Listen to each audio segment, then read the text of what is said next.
I would say the good news and the positive is I don't see how it could be worse. Oh, it definitely got worse. It definitely got worse. Honestly, they say in the NFL sometimes, and fans say, can't get worse. But if you're a Dolphins fan, it gets worse. It always gets worse. Last night, Ollie Gordon ruined a marriage. That's right.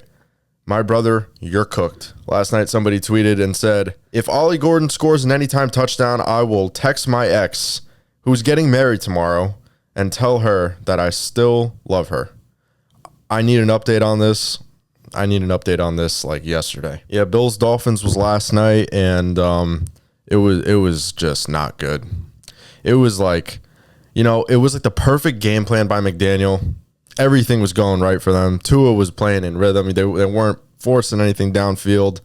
And then what happens? Tua in crunch time throws the pick. Turn the ball over. Turn the ball over. It's the jokes are happening. I made the jokes. Bro, it was tough, man. You come in with a great game plan. They had no business being in that game, and they were in that game. But at the end of the day, Bills find a way to win. Wish they could just do that against fucking fuck-ass Mahomes. NFL Week 3, Sunday night, mark my words, the Giants are going to beat the Chiefs. Mark my fucking words. And if I have to eat my words, that's okay too, because I will stand on business right now at least. I will stand on business that the Giants are going to ruin Mahomes like Ollie Gordon ruined that man's wedding. Okay? And that woman's wedding. Well, maybe that woman still loves him. Who knows? The guy that tweeted that. I mean, my glorious king, Brock Purdy, is a game time decision. I don't know how to feel about it. I know it's like kind of risky. You truly cannot be like playing around with it. If it's turf toe, like legit turf toe, you out. You're done. You got to sit out. But it may not be the severity may not be, as what is commonly known, which is, pretty severe, which is like about a month sitting out. So I guess if you're Brock and you feel like you can go in the game, there's things that linger with you throughout the season that people don't really hear about, that just don't go away, but you still feel it, but people play through it. It doesn't keep you out of the game. So this may be one of those situations where the re-injury risk is low. NFL officials are being urged by the NFL to call the tush push tighter. And from my understanding, that means whichever ref has the tightest asshole at the moment will make the call on the tush push. Speaking of ass, Matthew Golden gets the most of it. That's right. He gets the most ass. Packers rookie receiver Matthew Golden leads the NFL in ass. Average separation score. That means he's getting open. Literally almost every play. If you watch the routes run by him, seems like he's running none because he's got fucking 2 catches on the season. Put up a goose egg in week 2. But he's getting open. And it's kind of crazy because Jordan Love and him, I feel like we were raving about them in preseason and after the draft, or like the Packers drafted a first-round rookie. And I said this before, they ain't using him. It's kind of fucked. I mean, eventually I think his time will come, but I don't know. It's tough to get the most ass and not have anything to show for it. Yeah, Matthew Golden's been getting open. Tell you what hasn't been getting open, and it's the defensive playbook for the Chicago Bears. And also not open is their defensive players' eyes. They're playing with their eyes closed, is what I'm saying. They're so bad. It's so bad. I've just never seen a defense collapse after getting a pick 6 like this before. They got that pick 6 on Monday night and just never showed up again for the rest of the game. I've never seen anything like it. And for the rest of after that, for the whole game with the Lions, they just were playing like Helen Keller was basically every position. Jake Brownie and Carson Palmer lookalike are facing off. They're going head to head. Jordan Mason is now the top running back in Minnesota with Aaron Jones out. So now you're down your RB1. Well, I mean, I guess RB handcuff, RB1B. Your handcuff running back, your pass catching running back, Aaron Jones, and you're down JJ McCarthy, which honestly might be a blessing in disguise with how he looked last week. So, and I said this last video, I truly think the pass catchers of Minnesota will benefit with Carson Wentz in the lineup just because he's a vet. He understands the game. He may not be, the player that he once was. Hawkinson's done next to nothing, and I think it's going to go up for him, targets and all that. So, yeah, you need him to get touches. I think the Vikings take it low-key. I'm not going to lie. I think Jake Browning, he looked good, but he also made some shitty-ass throws and just bad mistakes. He threw 3 picks. I don't know. It's tough. The Bengals' run defense, the Bengals' run game is just really bad. It's going to be a lot of passing. I think, though, but that's the thing. I think the Vikings' defense is designed for a situation like that. They're not designed for a balanced attack. They're balanced to, stop the run and make them pass because eventually the pressure gets to them or they force a turnover. I think that's how the Vikings want to play this game. The end of September, and we're already getting the battle of the backups. We're already getting a game like this when it was supposed to be Burrow and McCarthy. We're getting Wentz and Browning. It is what it is. That's life. That's the NFL. The Commanders are going back home. They're going back to D.C. Send them packing like they're going to send the Raiders packing with an L, with a fat L. Geno is bad. Geno's a bad quarterback right now. He leads the NFL. He's got the most picks since 2024. Geno Smith does. And I said, people were way too high on the Raiders. I feel like, defensively, definitely a lot better than I expected. Not going to lie. They're surprising me there. But just as a team, like with Geno at QB, it ain't it. Because the line can't block for Genty, so that means they have no balance, which means that Geno has to carry them, which means they're not going to win many games because Geno can't carry them. Just can't do it. And they're saying Genty wants more touches, but where are you going to go? You want more touch. You want to get him more touches, and he's preparing for more touches, but he's got nowhere to run. He's just being stuffed, completely stuffed. He looks good when he's got room, but he just never has it. I think they just need a new quarterback. Their team is playing well outside of Geno. That's the thing. They beat New England in week 1. Defense looked good. But there's a lot of teams like that, man, that they're one quarterback away from just being a very, very solid team. Playoff team, probably. The Commanders fall to 1-1, and Jaden Daniels did not play a great game. He's also dealing with an injury. And, the Commanders to me look boring. I don't know. They just seem boring. They seem stagnant. And I know it's a lot to build. Last year, you made the NFC Championship game when nobody expected you to do anything. So obviously expectations are going to be unfairly high. But I do feel like this team is actually taking a step back from last year and not a step forward. Even though they added players and stuff, I don't know. To me, it just doesn't. Something about them just feels off. It feels off. Sophomore slump, maybe. I hope not for Jaden. But I can't see the Commanders missing the playoffs. The Rams and Eagles divisional round rematch. Philly is good, but boring. A lot of teams like that, I feel like. But they don't care. Obviously, they know what their formula is, what's been working these first 2 weeks. And you ask anybody in that building, you're coming off a Super Bowl win. This is kind of how it's always been. They don't care. They know what it takes to win. They know how they're built. They know that it's not going to be like that forever. So they're not really, panicking. And 2-0, it's 2-0. They're going against a really good Rams defense. And the front seven especially, I think, Kobe Turner, Poona Ford, I think Verse and Byron Young are probably the best edge duo in the league right now. I'm anticipating this being a defensive battle, but I'm not going to speak too much because I want to say the Rams will win, but because they're just playing better. But I look at last year and how Saquon just completely torched them. I don't know what we're going to get. The Rams run defense it's not that it's bad, but their yards per carry, it's Nick Chubb and Tony Pollard had very similar stat lines, and the yards per carry were really high. I think it was above 5. Saquon in this situation has yet to really have a long run breakout. This could be the game. So I'm just saying watch out for that. And Puka is playing out of his mind. Looking back at Puka's rookie year, watching his highlights, the stats are one thing. Obviously they pop out at you, and the surprise of him being drafted in the 5th round and him going off immediately. It's more than that. You go and look at the plays that he made, the catches, some of the catches and just the catch and runs that he had were out of this world. A lot better than I think most would expect, because they don't really look at Puka as this crazy athlete, but looking at his rookie tape will completely change that narrative, I feel like. he is an insanely good athlete. Insanely good. He's a lot faster than people think. And he's probably going to be the wide receiver 1 in fantasy and in the league. Honestly, I think he can end up, he's got that triple crown potential. I'm telling you, he's got that triple crown potential. The Pittsburgh Steelers defense is actually not good. They're bad for one time in Mike Tomlin's tenure. This is unfamiliar territory for him. But the one thing that I just can't get down about this New England offense is the run game. You drafted Henderson in the second, and you're just not using him. And you used him a lot in the preseason, and he looked good in the preseason. And Stevenson just really isn't running the ball that well.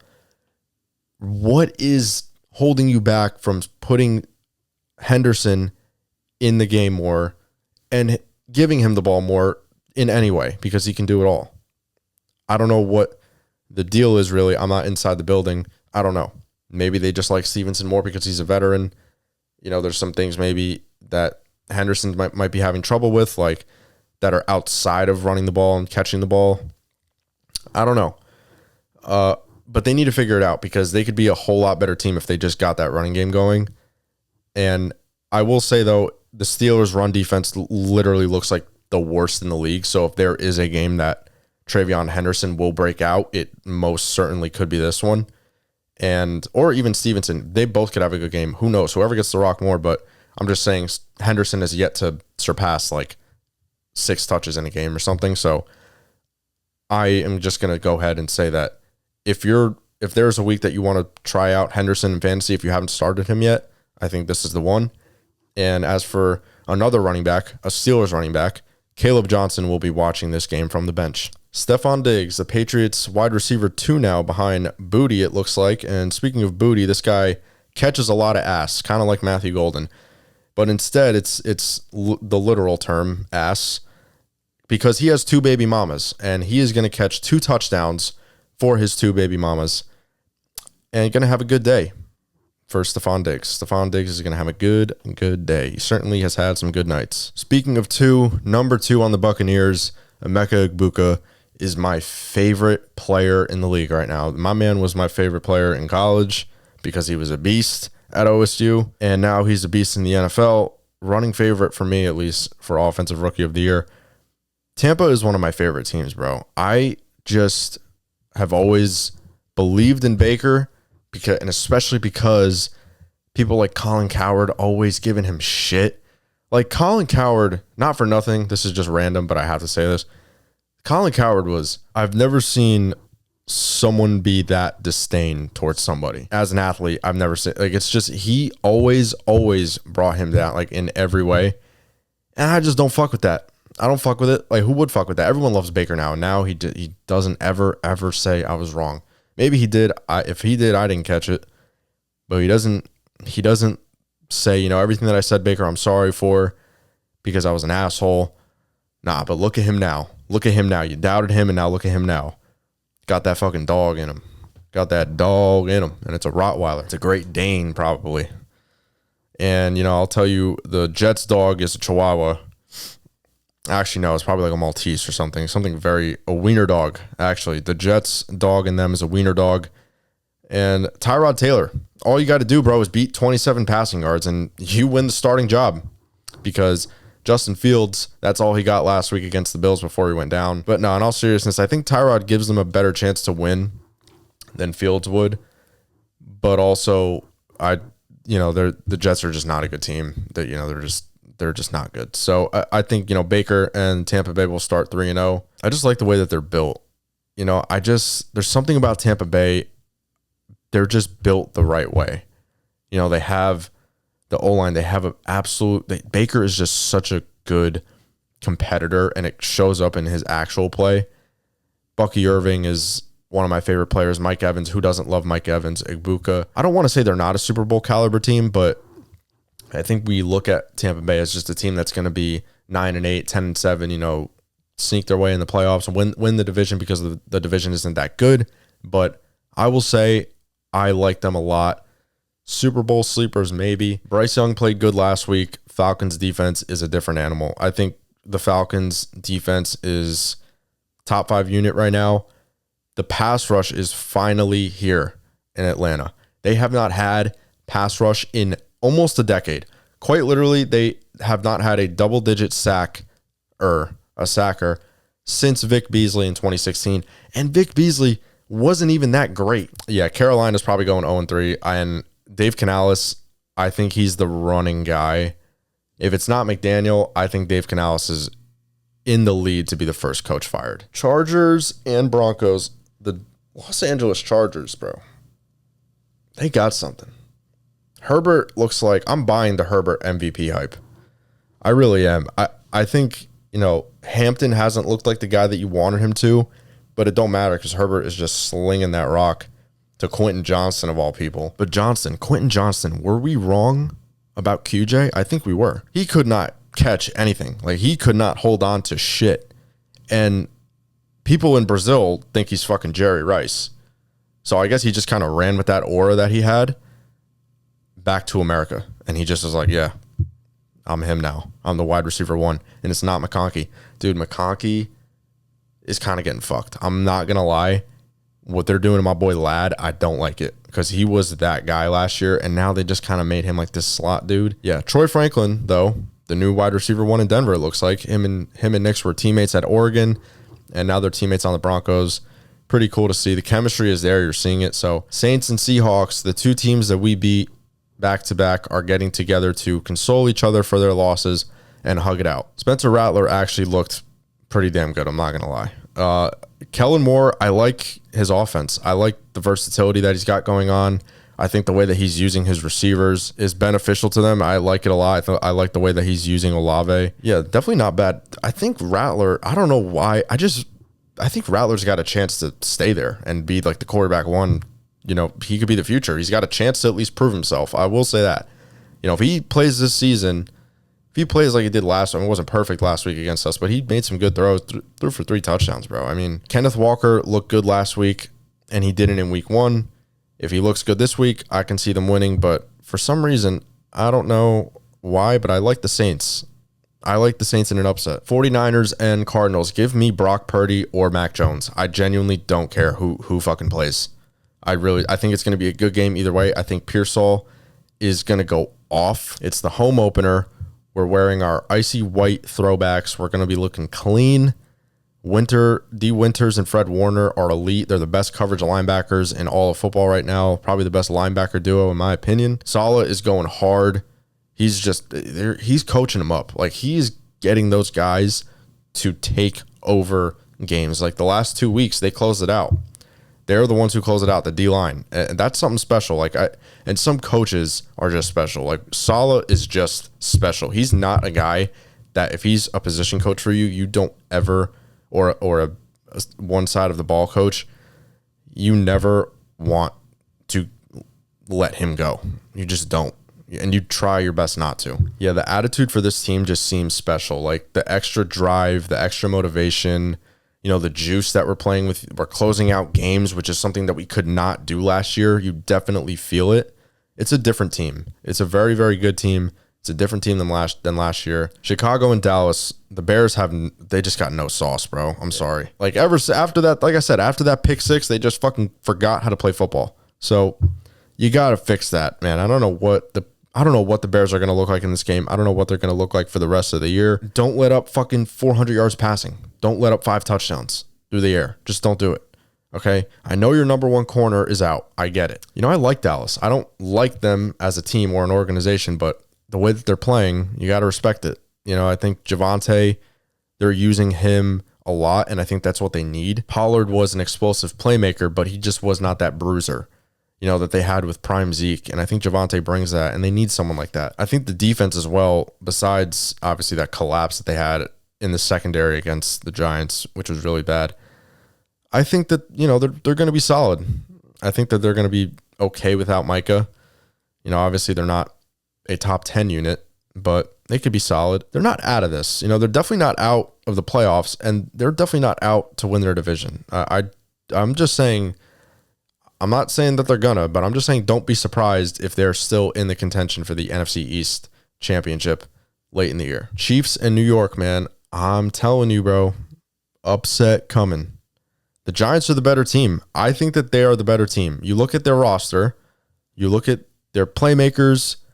The way that they played last week on offense, they are the better team. They're both teams are 0-2, so they're not doing enough to win. But I think just talent-wise and all of that, I think that they are the better team. Malik and Wandale looked insanely good. I love Malik. I love Wandale. Wandale had his breakout game. If I'm not watching Red Zone, I have to turn my TV to Fox or CBS, and they're playing. So, I want to see some good ball. And they played some good ball last week. This is the thing about Kansas City. They cannot run the ball for shit. Their defense is okay, and they have no playmakers. Their run game is genuinely so bad. They got Dexter Lawrence, Brian Burns, Thibodeau, Abdul Carter. They got some really good players up front, and for some reason, I trust the game plan this week on defense. I just like the Giants. I think that they're gonna win. Malik is gonna go crazy. He is gonna go crazy. Look, the Giants too. If you can get the run game going, that would be huge. Scatterboo is the answer, I think. Yeah, I'm telling you, bro. I'm just so confident. I might throw a fucking lay. I might throw a nice little parlay, Giants money line. I don't know what else. Maybe Scatterboo touchdown. But, dude, now for the Monday night game, Ravens and Lions. Jared Goff looked really good last week. He looked exceptional last week. The whole offense looked really good. Goff's career, I just want to say this. Jared Goff's career is very underrated. I think it's very underappreciated. I think he's an underappreciated quarterback. And, I could see him playing until he's in his late 30s. When I say late 30s, I mean 38, 39, even 40. Because his his availability is probably his best ability. He is just always healthy. So he doesn't get hurt. He doesn't miss games. I mean, these are two teams that just have it all. I think, like I said, in week 1, it should be, like I said, it was going to be offensive fireworks. I kind of think it's going to be the same thing here. Yeah, these are just kind of two teams, like I said, they're always going to be in the contention. There are always going to be talks about them going to the Super Bowl, but no questioning or storyline about this team, about what they are, what they could be, the potential. We all know what these teams are, what these two teams are. They just got to put it together in January. Thanks for watching. Go follow the Deep Ball on Instagram, the best football content in America. I'm from New Jersey. Tony Soprano, Bruce Springsteen, Bada Bing, Baba Booey, Paulie D. Thanks for watching. See you in the next one. Peace.